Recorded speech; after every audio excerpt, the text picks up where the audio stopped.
Hi guys, ഇന്നത്തെ എൻ്റെ ഈ ഒരു വീഡിയോയിലേക്ക് എൻ്റെ എല്ലാ കൂട്ടുകാർക്കും സ്വാഗതം. ഞാൻ ഇവിടെ കാണിക്കാൻ പോകുന്നത് നമ്മുടെ മുറ്റത്തുള്ള ഫ്ലവറാണ്, റോസ ഫ്ലവറായിട്ട് കാണിക്കുന്നത്. അതായത് റോസ ചെടിമയുള്ള എല്ലാ ഭാഗത്തുമുള്ള ഫ്ലവർ, ഒരു സൈഡ് മാത്രമല്ല എടുത്ത് കാണിക്കുന്നത്, എല്ലാ സൈഡും ആണ് കേട്ടോ. അപ്പോൾ നല്ല മഴയുള്ള സമയത്താണെങ്കിൽ അതൊരു 5, 6, 7 ദിവസമൊക്കെ നിൽക്കുള്ളൂ, പിന്നെ അത് നാശമായി പോകും.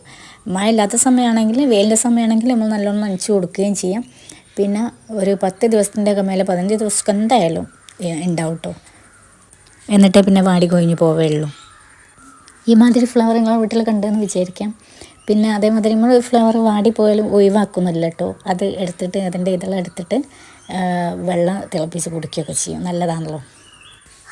പിന്നെ ഇത് ഒരു കുലയിൽ തന്നെ കണ്ടാൽ മനസ്സിലായി, എന്നെ നോക്കിയാൽ അറിയും, ഒരു 10ൻ്റെ മേലെയൊക്കെ ഉണ്ടാവുന്നുണ്ട്. മൊത്തമായിട്ട് എനിക്ക് തോന്നുന്നു ഒരു 35 പൂവിൻ്റെ മേലെയൊക്കെ ഉണ്ടാവലുണ്ട്. പിന്നെ ഇപ്പോൾ ഞാൻ കാര്യമായിട്ട് അങ്ങനെ എണ്ണലൊന്നുമില്ല. ഇപ്പോൾ ഇതിൽ വീഡിയോ കണ്ടാൽ തന്നെ നമുക്ക് മനസ്സിലാവുമല്ലോ.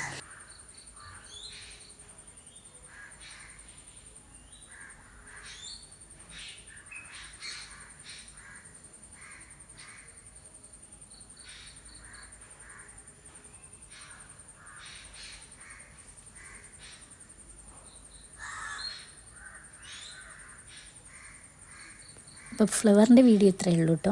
അപ്പോൾ ഇങ്ങനെ വീഡിയോ പിടിച്ചുകൊണ്ട് നിൽക്കുമ്പോഴാണ് നല്ല കിളികളുടെ ശബ്ദമൊക്കെ ഇട്ട്, അപ്പോൾ ഞാൻ വിചാരിച്ചതും കൂടി ഒന്ന് എടുക്കാമെന്ന് വെച്ച് അങ്ങനെ അതും വീഡിയോ എടുത്ത് ഇട്ടതാണ് കേട്ടോ. എന്ത് രസമാണെന്നറിയോ, ശരിക്കും എന്തൊരു സമാധാനമാണെന്നറിയോ. ഒന്ന് നമ്മൾ വീട്ടിലെ മക്കൾ, പിന്നെ അത് കഴിഞ്ഞ് ഇതേമാതിരി നമ്മൾ എന്തെങ്കിലും മുറ്റത്ത് ഫ്ലവറും കാര്യങ്ങളൊക്കെ ഉണ്ടാക്കി, ചെടികളൊക്കെ ഉണ്ടാക്കി കഴിഞ്ഞാൽ അത്, പിന്നെ ഇതുപോലെ കേൾക്കാൻ പറ്റുന്ന കിളിനാദങ്ങൾ, ഇതൊക്കെ ഒരു സംഭവം തന്നെയാണ്. മനസ്സിന് വല്ലാത്തൊരു ഫീല് നൽകുന്ന സംഭവങ്ങളൊക്കെ തന്നെ കേട്ടത്.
അപ്പോൾ നമ്മുടെ വീഡിയോ എല്ലാവർക്കും ഇഷ്ടമായെങ്കിൽ ഒന്ന് സപ്പോർട്ട് ചെയ്യാം കേട്ടോ.